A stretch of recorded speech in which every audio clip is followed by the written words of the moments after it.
Friends gather around tonight, while the content of the light. Come and be shining bright, podcasts under moonlight. HollingsWorthless Program, feel the bass bam bam. That's the culture we jam, every Tuesday we slam. HollingsWorthless Program, feel the bass bam bam. That's the culture we jam, every Tuesday we slam. HollingsWorthless Program, HollingsWorthless Program, HollingsWorthless Program, HollingsWorthless Program. Every Tuesday we slam.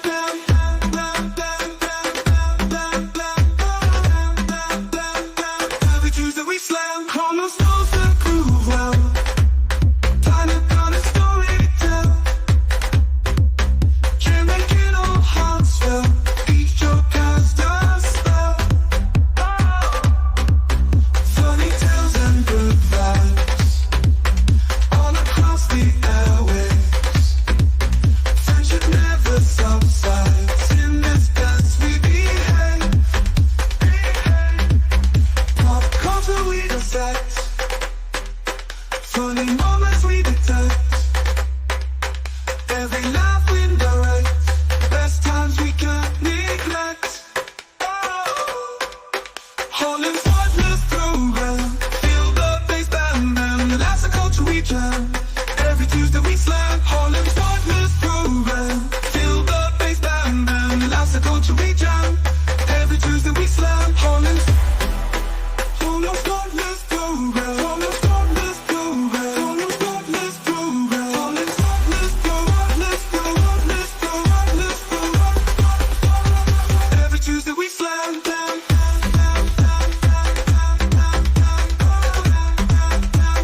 Every Tuesday we slam.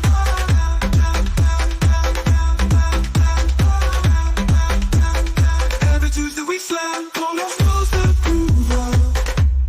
Tyler got a story to tell. Can't make it all hearts fell. Each joke cast a spell. Funny tales and good vibes all across the airwaves.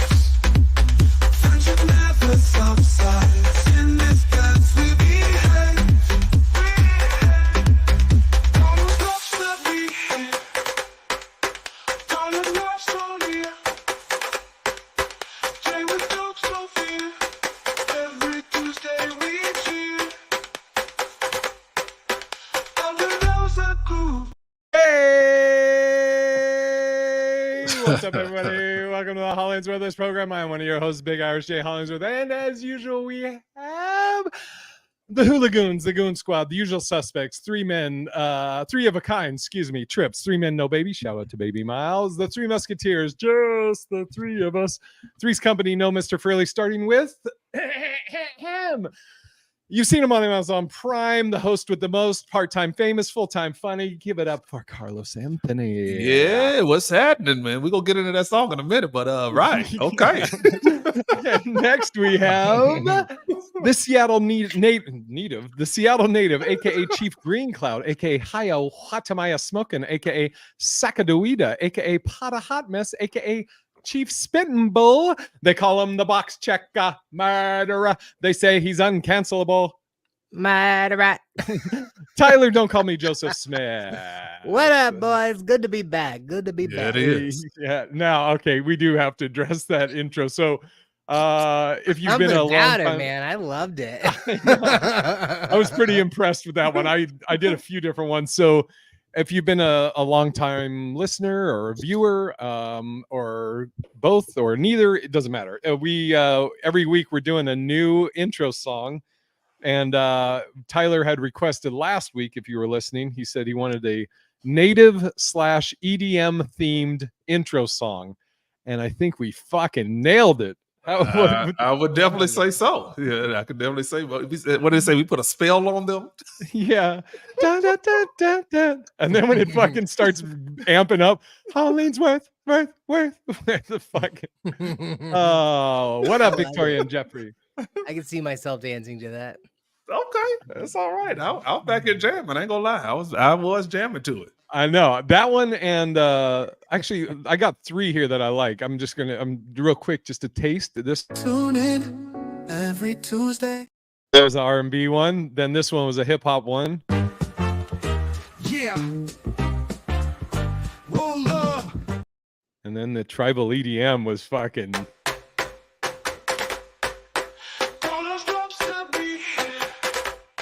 Carlos drops the beat. Might be racist. I mean, because why I gotta do it? And then why was I the wise man on the other one? Well, I mean, that was fair easy. Because you're so smart. You're so smart. Yeah, Carlos The older now. of the group.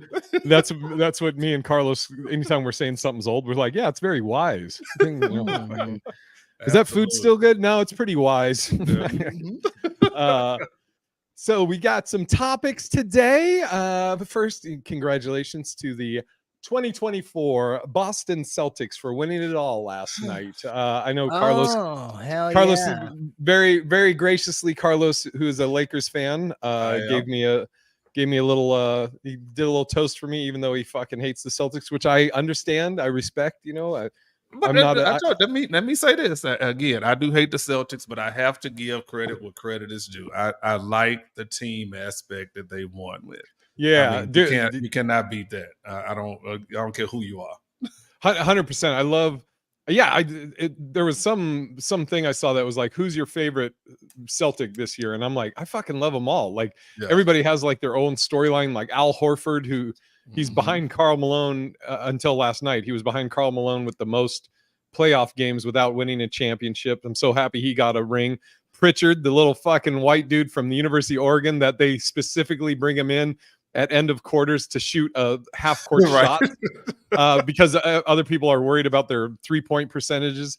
Jaylen Brown and Tatum, of course, are fucking studs. Derek White, who came in, and Drew Holiday, huge pickup. I love the team. Hauser fucking comes in, busts threes. It's fucking KP. Yeah, fucking, I love it. And this is what's even funnier. This is the only team that I can think of in many years that I can name more than 3 players. Oh yeah, which is crazy. That you can look at that team and you like, man, like you just ran down 4 or 5 or 6 players on that team that you like, man, and some of those are bench players. Yeah, so you like, yeah, no, dude, yeah, they did it. I you forgot got to do Xavier, Tillman Senior. Cornette. Yeah, fuck. They got a senior on the team. Yeah, which one did you like, Tyler? Drew Peterson. Yeah, I think that's a combination of like 2 players from 2 different teams, but yeah, or it could be that murderer that was out in California. I like Kristaps Porzingis. You just as he reads the right Google search. I'm not reading it. By the way, you'll like this top, Carlos. You might think blasphemy. It's my it's fucking Brian Scalabrine. Does that say Wilt Mamba? No. White Mamba. It's Brian Scalabrine. White Mamba. Yeah, Kobe. Well, maybe you don't know Tyler. Kobe Bryant, the great, one of the GOATs. He went by Black Mamba. I think he gave himself that nickname, but whatever. Black Mamba. And Brian Scalabrine, who was not a GOAT. he is for being funny. He was a bench player on the 2008 Celtics championship team, but I don't know if you know this, Carlos. He in NBA 2K, the video game, because he was like so funny, and it was like it's kind of like an inside joke. They gave him a card that like put him on like the level of Jordan. It was like all 99s, and he goes by White Mamba just as a joke. And I love Scalabrine. My mic sounds all fucked up. There we go. That's a little blasphemy, but I will go with it. We'll let it ride. We got some good topics today. Tyler, did you? I don't know if you added anything. I just wanted to do the Celtics thing real quick. That's over with. I don't want to fucking go crazy on it. Carlos, we got a few from Carlos though. We can start with the infamous discussion we had at the Comedy Cellar, Carlos, and ask Tyler. I'd be curious. Okay. Tyler has that one. Yeah, Tyler has no idea what we're about to ask him about. So Tyler, this came up at the Comedy Cellar. It was me, Carlos, and Michael Somerville, very funny comic. So here's my question for you, Tyler, just to start off. Do you, in your shower, for you personally, do you have a washcloth? Do you have a loofah? Do you have 2 washcloths? Do you have no washcloths? Or what's your cleansing routine and equipment? I got a loofah and a washcloth in my. Okay. All shower. right. And yeah. And why is that, Tyler? Because I like to scrub hard, and it's like I feel like you can't really get a. You mean like you're erect while you're scrubbing? I'm scrubbing my pits, bro. I want to get all that stink out. I think it's because I have OCD and I'm like afraid of being dirty, so I'll just scrub myself really hard.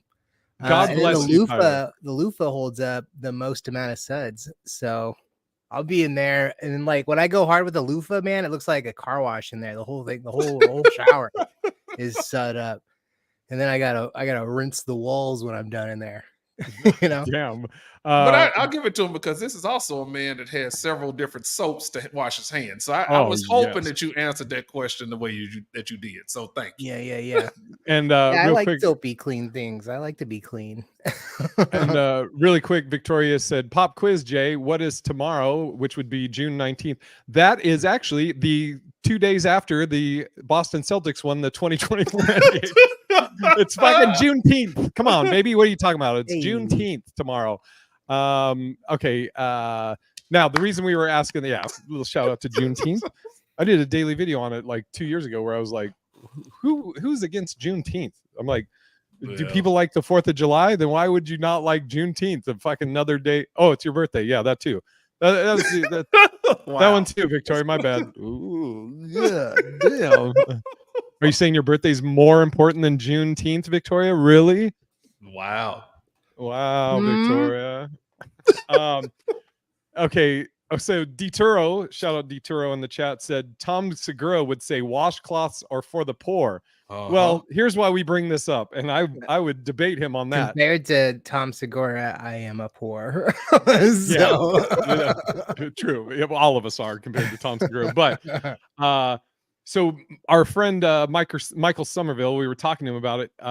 He does not use washcloth, a washcloth. He doesn't use any washcloth. He just lathers up with soap and goes to work. So I was telling Michael Somerville, and I don't know if you know this, Tyler, but a lot of black people believe that a lot of who? Black people. That's a callback to what was his name? The fucking wrestler, the GOAT. For all you black folks out there.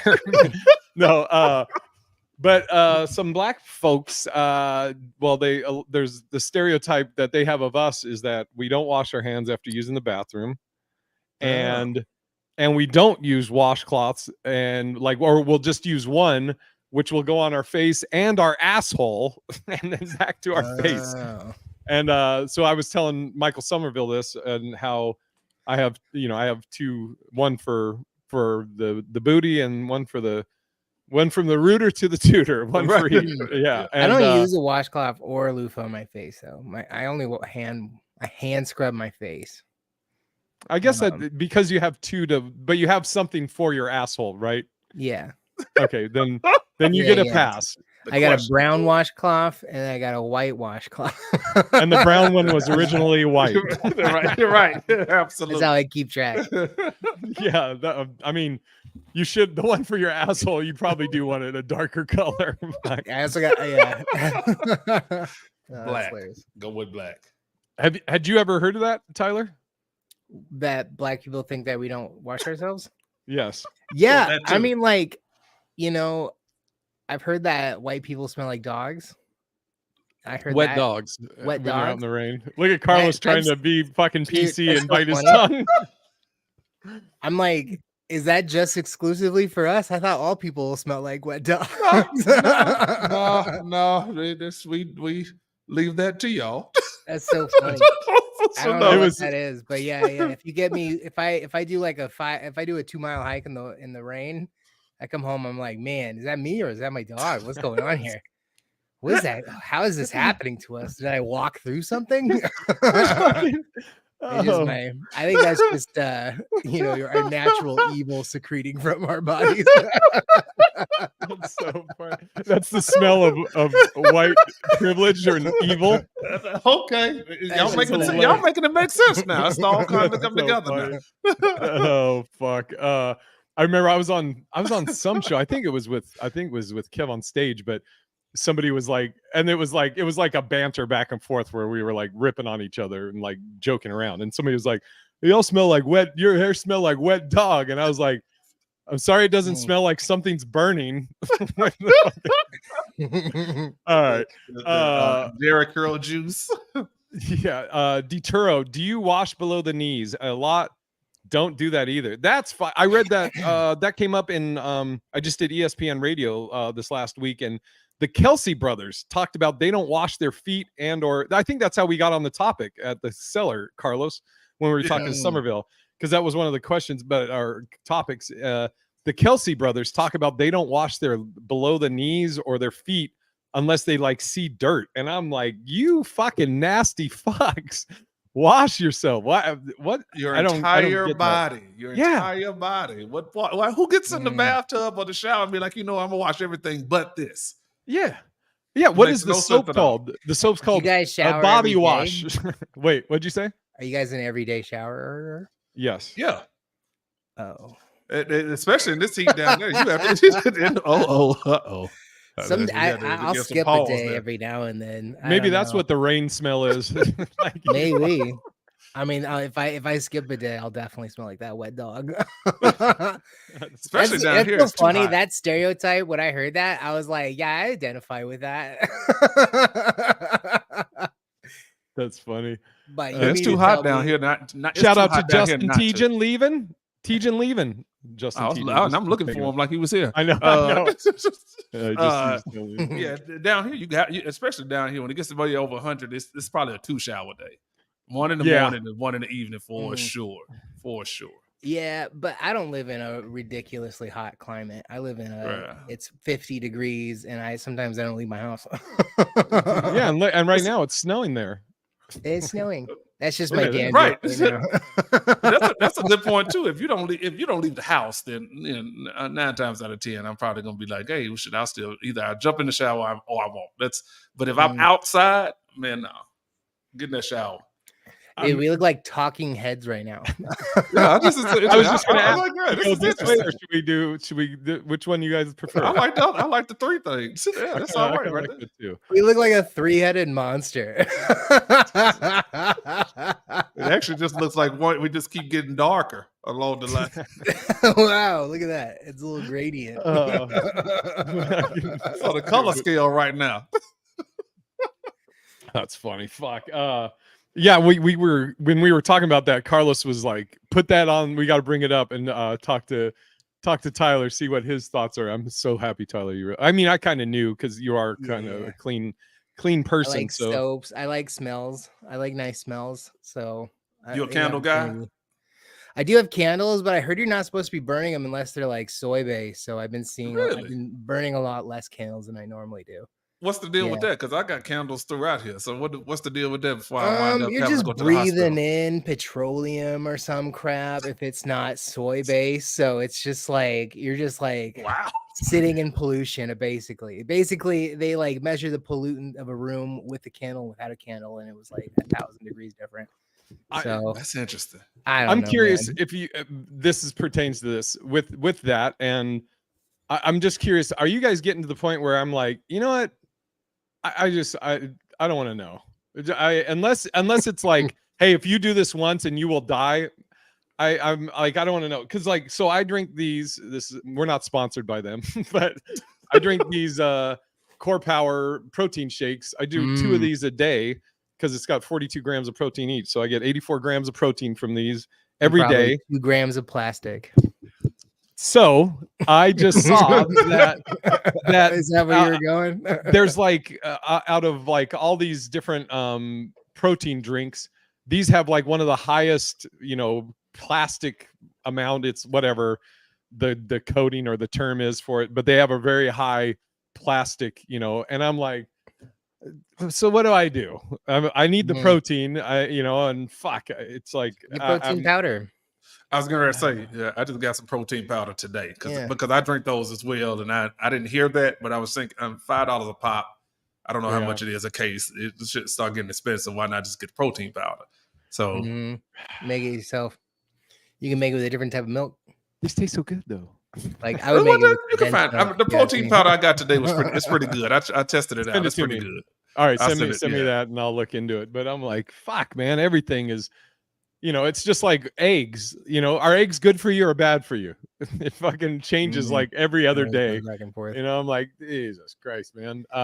Too much of anything, is probably bad for you. Yes, this is true. But I man. am at that point too, like you just said, to answer the question. I don't want to know unless it's something that's pertinent to my life right now. Like if something is going to happen to me within the next 30 days, then yeah, let me know. If not, then leave me out of it. I don't care. Yeah, is this in my 99th year? I'll Right. get cancer. Then Right. cool. If I can even fucking make it, then Yeah, right. what were you gonna say? Yeah, right. I don't think I'll last that long. Yeah. So Carlos brought up a topic, or he has a topic on here. You want to say it, Carlos? The one about the struggling artist thing. Yeah, we can talk about because I had a conversation with someone else earlier, and then I've had this conversation with people before. Comics or entertainers in general, they feel like you have to be the starving artist in order to make it in this business because you have to devote all of your attention and your efforts towards one thing in order to be successful. And these typically are coming from people who are Open not micers. successful. Yes, right. So I'm like, that's the question. What is the limit? I like a roof over my head and I like to eat. So I'm gonna do what I have to do in order to continue to put food on the table. I don't have to necessarily be a starving artist. I can be both. I can be the artist that's going after what I want and still be able to generate income somewhere else. But that's the question: is do you believe that you should have to suffer in order to reach success? And I say no. I'll go after you, Tyler. I don't think you have to. I think that you're just going to.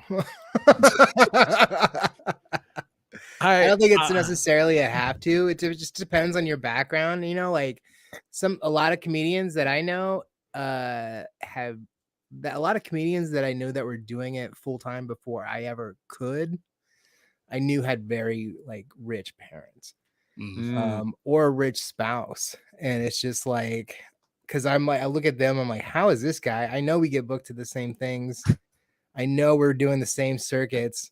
How's he paying his rent off these chicken strips? Yeah, exactly. Like, what is he doing? That's Does right. he not eat? Like, what? How does he what's his rent? But I think that there's definitely gonna be, if you want to make it in this career, you're gonna have to like have some top ramen nights, Yeah. At the beginning. Speaking of plastics. At the beginning, but when you're trying to figure out anything, it's gonna be rough. But do you think they should have to do? Well, let me how to phrase that question. Do you think that they should drop any other thing in order to do that, or have some type of plan? And I hate saying plan B because I get that whole thing. You're not supposed to have a plan B when you're going for your goals. Blah, blah, right. Blah. Yeah, that's so funny. I misunderstood everything. Yeah. No, of course. I think you should be doing something to make money and to be a real person. Right. Because like in the beginning of your shit, like you're gonna have to be relatable. You're gonna have like a real life to do stuff, or to, I don't know what your acts about it or whatever. But yeah, no, some people, when I see them like go, I'm giving up my job and I'm gonna live in my car, I'm just like, you could have a part-time job and just roommates. You don't. I know that's, I don't know, but some people are willing to give up a lot more amenities than I am, for sure. Yeah, we know somebody that did that. Hans Kim did that shit where he wasn't he living out? Yeah, worked out. But I know a couple other comics that are still in their cars and it's not working out. I think especially when you're first starting out, there's like a romanticism to it to be that struggling artist. You know what I mean? Like, oh, if I, I'm a soldier for the art, or however you want to fucking say it, and I'm committed to this, and like you it's almost like you take a pride in like, yeah, I'm living out my car because I'm going after this dream and this and that. and that's cool. I think that there's different. There's everybody has their own path, and I remember in the Dane Cook documentary, Tourgasm. Well, no, scratch that. Not Tourgasm. It was the Wild West Comedy Tour with Vince Vaughn's Wild West Comedy Tour, and I remember Sebastian Maniscalco, who's now one of the most successful comics out there. He was on that tour, and he was, as it was coming to an end, he was crying because he was talking about he was a waiter, and he was a waiter at a very nice restaurant, and he would leave in the middle of his shift, go over to the Comedy Store in his waiter gear, in his attire, do a set, and then go back to work. And he talked about I've heard him in interviews talk about when he moved to LA, he didn't want to be struggling and living on the couch of somebody while he's pursuing this dream. He was like, I had to, there's certain comforts I wanted. I wanted a bed. I didn't want to fucking live on it.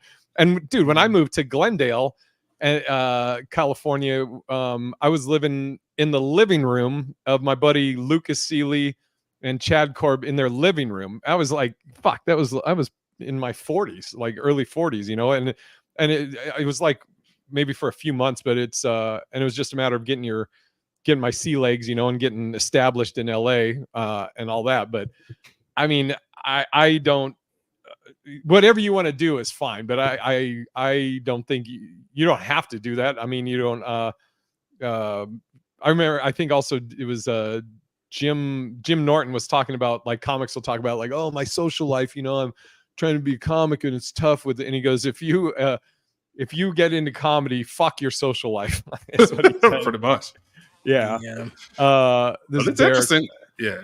You go. Yeah, get to that question and I'll come back. Derek said, if you are a really driven person, I don't think you need to always go all in, but I think at some point you also reach the no regrets and sometimes gotta give it your all if truly trying to pursue. I work full time and do the producing full time, but I'm blessed with a job I can do both. Yeah.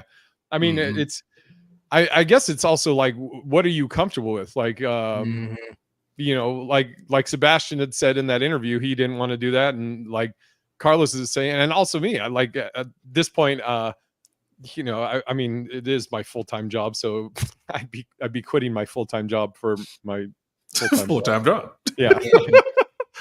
I mean, it's trying to find that healthy balance, I guess, of what makes sense for you.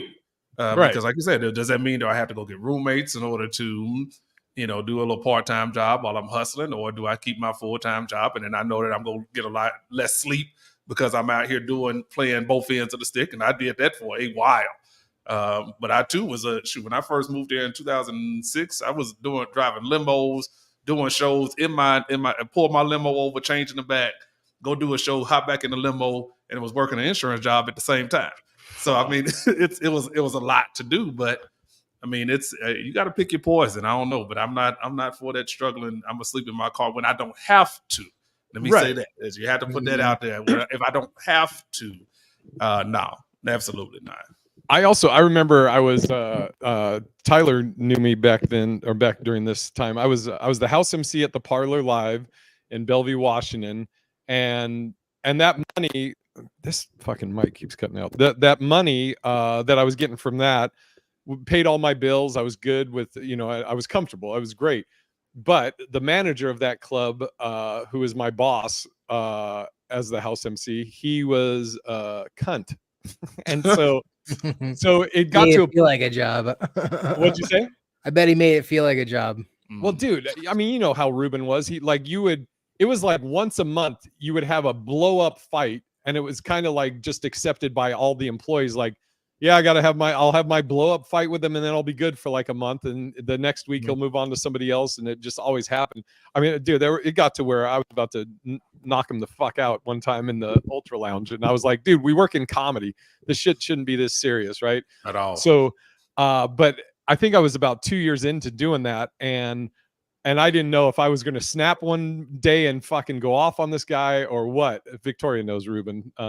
She worked with him closely, but I remember my buddy Ron, I hit him up, and he worked at a job placement company, and I go, dude, I don't know what, but I need to get a job to where the Parlor money, that is just a check and not the check, because I don't know what's happening. And luckily he put me in a position of a job where he was like, we know comedy's your main thing, so he's like, it's all good. You don't have to like fucking stress about this job. And it was great. And so I did that little corporate job, which was really horse shit for about a year, and it was great. It took off so much stress. There's like a TikTok trend about how there's personality hires, is what that's called, where somebody is hired purely based on the fact that they're just going to bring up office morale because they're cool hang. Well, shit.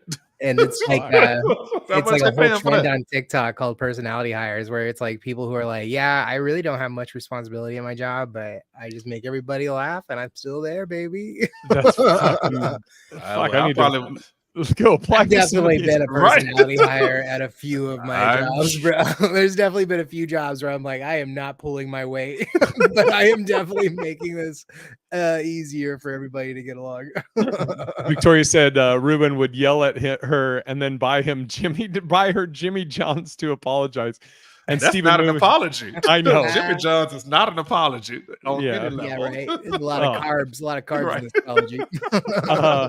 And Steven said, Stefan Moody said, do I miss the corporate job? No, not at all. But that first day that I went into that corporate America job after just doing stand-up for so many years, it was like, dude, it was like shell shock. I was like, whoa, this is fucking really weird to me. But after a day or two, I was good because I didn't really have to work. It was just I just had to show up. Formalities. I just had to clock in. Another Diversity thing, hire. yeah, exactly. Just hour-long lunches with everybody. Well, dude, so you had an option. You could come in at you could come in at 6 o'clock and leave at 3 p.m., or you could come in at 10 a.m. and leave at 6 p.m. I came in at 10 a.m. and I would leave at 3 p.m. Dude, there's a lot of jobs I would do that too. Barely there.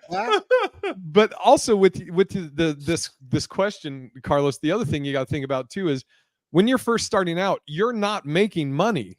So anybody that's like if you're in your first year of stand-up, unless you go viral and then do it, if you're just like a typical comic that's just starting out and you're grinding and you're going to open mics, no, don't quit your job, because you're not that first like probably 3 to 5 years, you're not going to be really making any money. I mean, you're trying to build an act to where then you can eventually host, which is not a lot of money, and then you can eventually feature, and like a good feature, it's going to be I mean, unless you're a pro, it's going to be a minimum of like 3 years before you're being a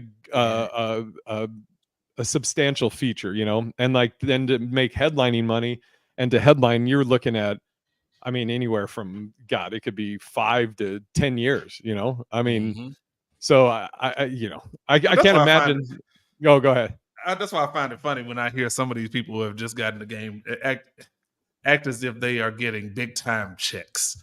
And I'm like, do you realize that a lot of people have been in the same positions that you are, and you're not doing, and that's not to downplay you. We hope you success. We wish you success in whatever it is you do.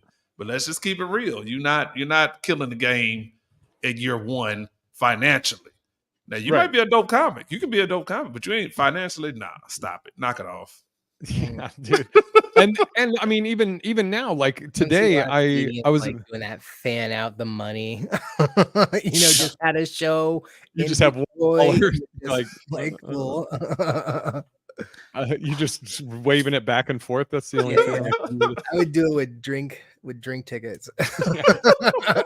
I just like today. A guy hit me up about a gig where it's headlining 2 off nights, like a Tuesday, Wednesday, and the money and everything, and it's in Florida. And I just told him, I was like, what happens is like comics will, especially if they aren't usually headliners or they haven't headlined before, they'll take anything to be able to be like, oh, I headlined something. And but I told this guy, I was like, I'd love to come out there, but I was like, the money just doesn't make sense for like what I'd get paid for headlining this is going to be my plane ticket. So I'm at a wash. Then you talk about Ubers and all this, and then also the opportunity of making money at a different gig during that same time. So ended up adding stuff onto it to where now it makes sense financially. But I mean, also comics will be afraid to say no, like again, it's that thing of like, oh, I want a headline, or I want to fill my calendar and stuff, but not all money's good money. Not at all. Not at all. But hey, we live and we learn. We live and we learn. But it's a very interesting conversation every time I have that with somebody. I'm like, no, you don't sleep in your car. Go to your mama's house or somewhere else that you can go, that you can live somewhere with a roof over your head. Like, that's stupid, especially if you don't have to. Yeah, that's dumb. It's always funny when someone will ask you, like, how much does it cost for you to, or how much would you do a show for? And I'm like, it so depends, because I've done shows for free and like I've just gone up there because I wanted to do it. And then there's been other nights where I've made so much money I'm embarrassed to say live, because I just got like a great door deal and I just like sold the place out. So it's like, I don't know. My favorite question is, what's your budget? What is your budget? Give me your budget. Yeah. So whenever they're like, when they're like, well, what's your rate? I always am like, okay, well, how many seats are in the venue? What's your budget? What's your security like? Dude, sound like you're doing black shows. Dude, I always ask about security now. It's just not fun when the audience can get away with anything. Dude, and the flip side of that, and I'm sure we've all done these, where there's gigs that pay great, and even as you're taking them, you're like there's been I got hired to do a wedding. And the first, and if somebody goes, will you do stand up at a wedding? My first thought, I was like, this sounds awful. I'm like, do I have to be clean? But then they were like, no, they knew my stand up and they were like, we want you to do, and they requested like my cheating whores joke. I'm like, at your wedding? They're like, yeah, we love that joke. Can you give it to us? And so I kind of gave them a high number because I was like, I don't really think this is going to be fun. I don't really want to do this. So I'm going to give them a number that they're going to be like, oh, it's too much. I'm like, okay. But they were like, okay, sounds good. And I was like, fuck. And then this is the funniest shit. Here's the craziest shit. I went and did it, and it actually was fun. They were great. And it was like, just do whatever I want. I think I did 30 minutes. The bride, or the groom's mom was heckling me because she was hammered, but that was fun. But as I'm doing the show, or right before I went up, the guy who's like, dude, thank you so much for doing this. We're so happy you're doing this.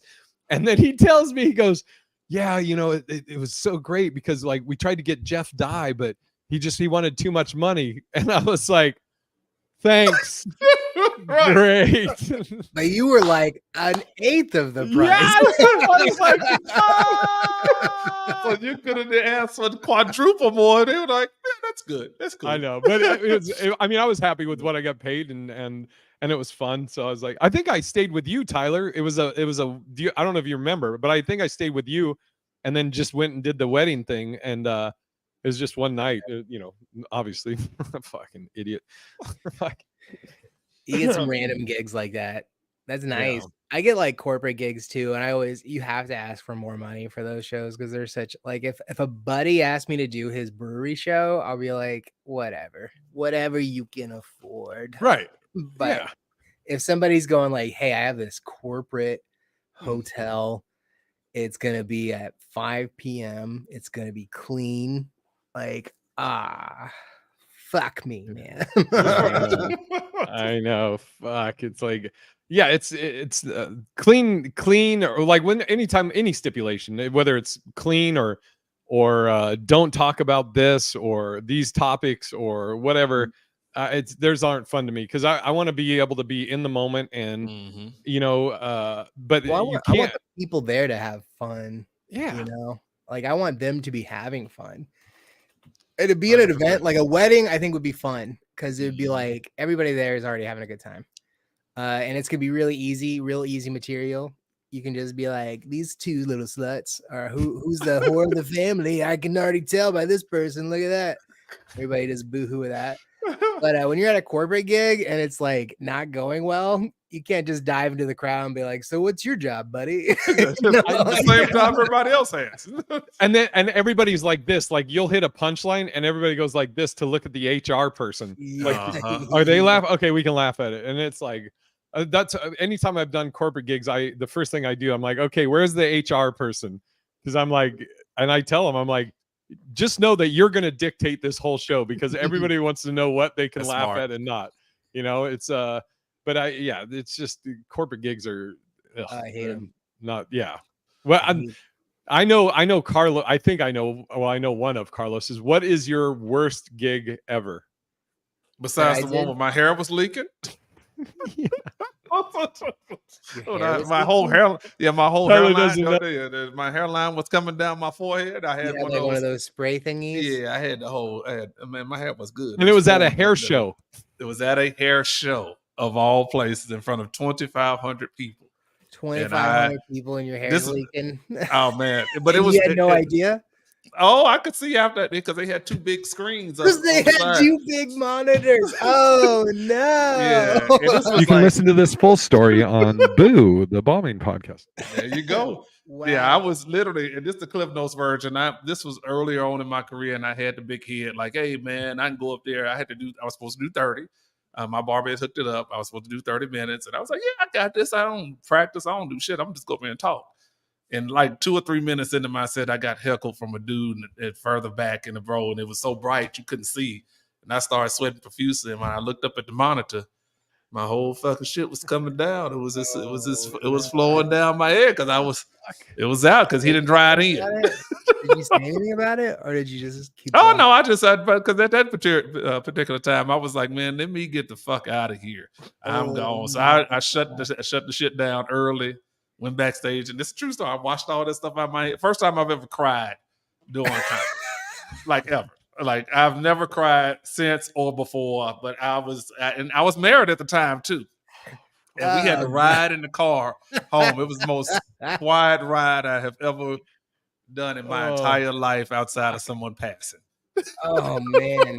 So, that's fucking yeah. So that was the absolute worst. And I've had some bomb sets, but I mean, when I say bomb sets, I mean it's like, okay, man, and nothing's come up to that level yet. Yeah, dude.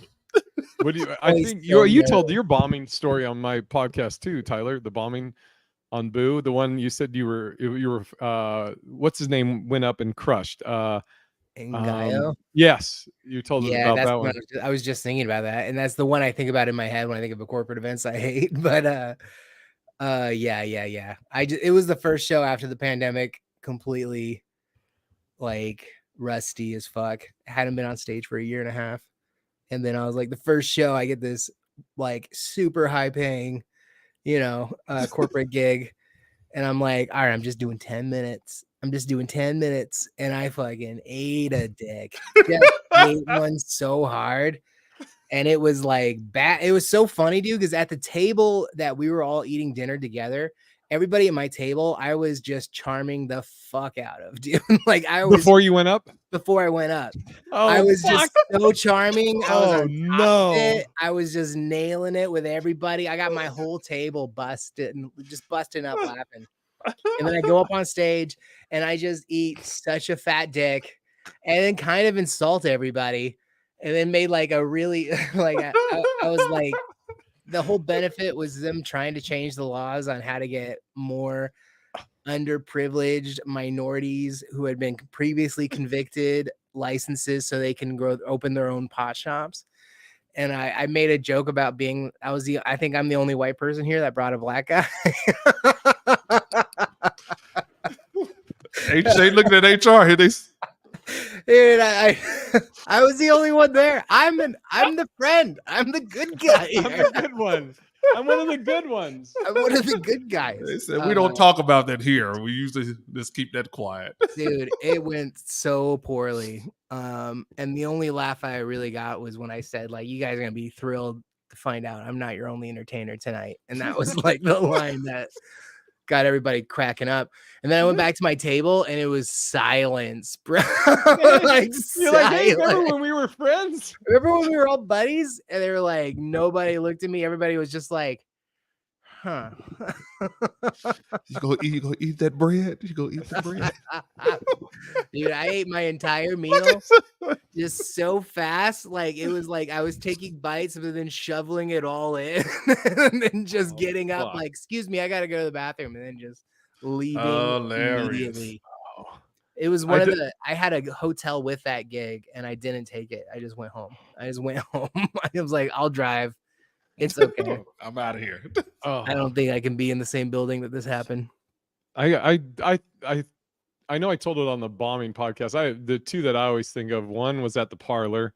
I was featuring for Leslie Jones, and it was I had just done the Bay Area Black Comedy Competition, and the joke that fucking really set it off had done great in Oakland.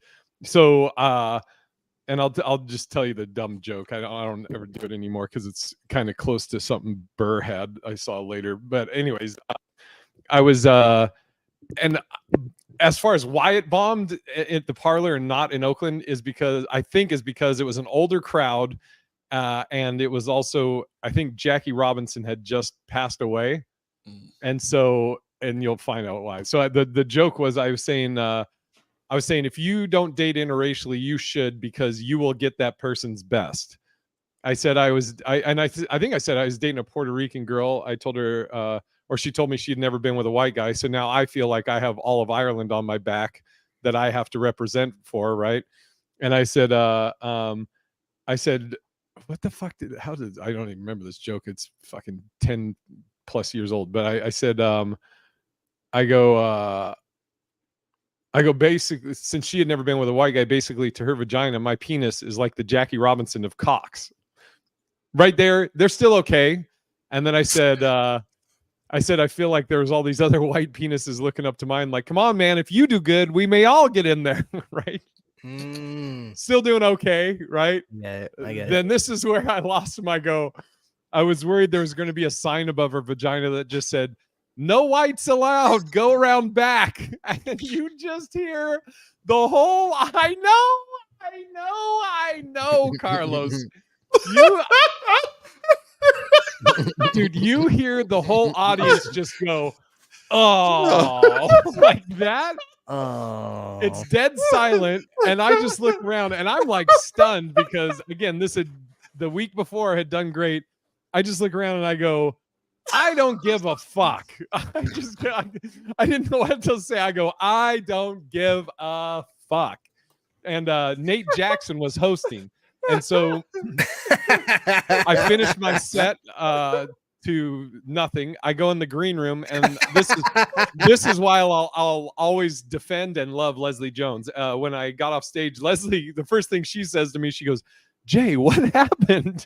And I go, I don't know, Leslie. I'm sorry. I don't know. And she goes, and then she goes, no.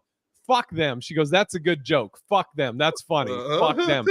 And then Leslie goes up, and her opening words, I'm in the back. So like if you're on stage, you can see me. I'm in the sound booth. And Leslie goes, "Oh, did Jay offend you, you sensitive pussies?" And then she goes, she's talking to me, yelling over the crowd. She goes, "Jay, fuck them. That's funny. Fuck all of them. That's funny." So I will, to this, hilarious. to the end of time, I will defend Leslie Jones. And she's like, I do have that sign over my vagina. Right. It was hanging right then. Oh, fuck, dude. I was like, speaking of Jackie Robinson, Willie Mays just died. Did he? Yeah, I just thought it come across my feed of all things. So my cock is like Willie Mays. No, well, too soon. I'm sorry. Come on, I apologize. You just want to say here at the HollingsWorthless, this is. I got to get that from Manny. Speaking of Manny, we have a little announcement. Tyler, you don't know about this. Doesn't really concern you, so don't worry about it. But no, we're bringing. Just get excited. We could have you on it, though. We could have you on it. We're bringing back the Love in Black and White podcast. Manny is not doing it. But we have his blessing. Carlos is coming in, and it's what up, Crazy Cutie? Holy shit! I haven't seen you in here for a minute, Crazy. Just announcing Love in Black and White is coming back, Crazy Cutie. we have Manny's blessings. I talked to him, and he's so busy with the kids and everything. And it's also interesting. So when Manny and I, so for those that don't know, if you don't know, I used to do a podcast with Manny, who used to be on the HollingsWorthless as one of the co-hosts, and it was a dating relationship podcast and fun, funny, whatever you want to say, two comics, but Manny, he's raising his family, and shout out to Manny. We love him, love the kids, love Crystal, all that. But what's interesting is the dynamic of the podcast is different now, because when Manny and I started that, he still is, but Manny is married, and I was single, and now Carlos is coming on now, and it's going to be me and Carlos is newly single. We'll talk about it on the podcast. Yeah, you have to tune into Love in Black and White to find out. And I'm in a relationship now going on like 3 years. So we're gonna film or record one of the podcasts starting tomorrow. We're doing it tomorrow at 4:30. Is 4:30 cool, Carlos? Be good. I'll tell you why we're moving to 4:30 later, but 4:30 Pacific time. That's why my black butt was somehow summoned. Yeah, there you go. I was reading. That wasn't me just saying that. And yeah, I know. That's why my black butt was summoned, Carlos, to start this podcast again. Like, what? But yeah, we're going to be recording that tomorrow, or if you're listening to this on Wednesday, June 19th, we'll be recording it at 4:30 Pacific time.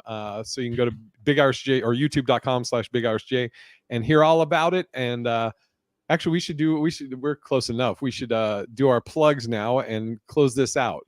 And we can start with you, Carlos. Yes. Thursday, I'm headlining Comedy and Cocktails hosted by Jay Reed and DJ Soul Hype. Then Friday, I'm at New Woo, closing that one out, headlining that one at 8:30. And then I'm also doing the headlining the Dirty at 12:30 at the South Point. And then on Saturday, I'm going to hopefully get some sleep before Sunday. We do Pass the Mic, which is my show at Wise Guys Town Square. Please go to parttimefamous.com or comediancarlosanthony.com, and you can find out everything that's going down in these streets. Yeah, I'm going to be at the Jay Reed show, Comedy and Cocktails at Jimmy Kimmel's. I can't Sunday because I get in late Sunday. Otherwise, I'd be there that one too. Tyler, hit us. Juneteenth, I will be the headliner for the Top Gun comedy show in Burien. I think it'll be a great way to celebrate Juneteenth. So come out, witness your boy. Come out what? Come out and witness your boy on Wednesday, Juneteenth. Okay. Is that not a good promo? For Juneteenth, we'll give you the pass. So it will work for June. That's tomorrow. It's tomorrow. Okay. Yeah, and then Saturday, there is a dope show at 4 p.m. at Tacoma Comedy Club and 8 p.m. at the Roxy Theater. Chase Myers is going to be in town for it, and so is Adam Posse. So it should be a really good show. Come on down. Yeah.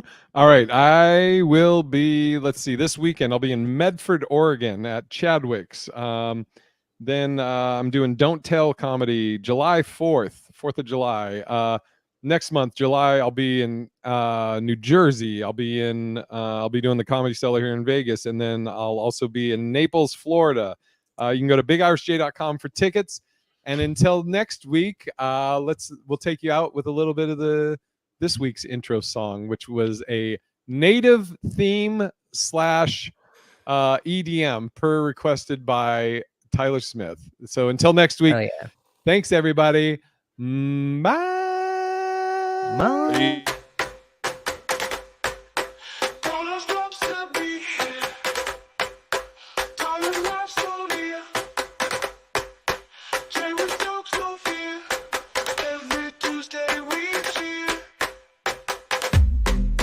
Friends gather around tonight, while the culture talks to life.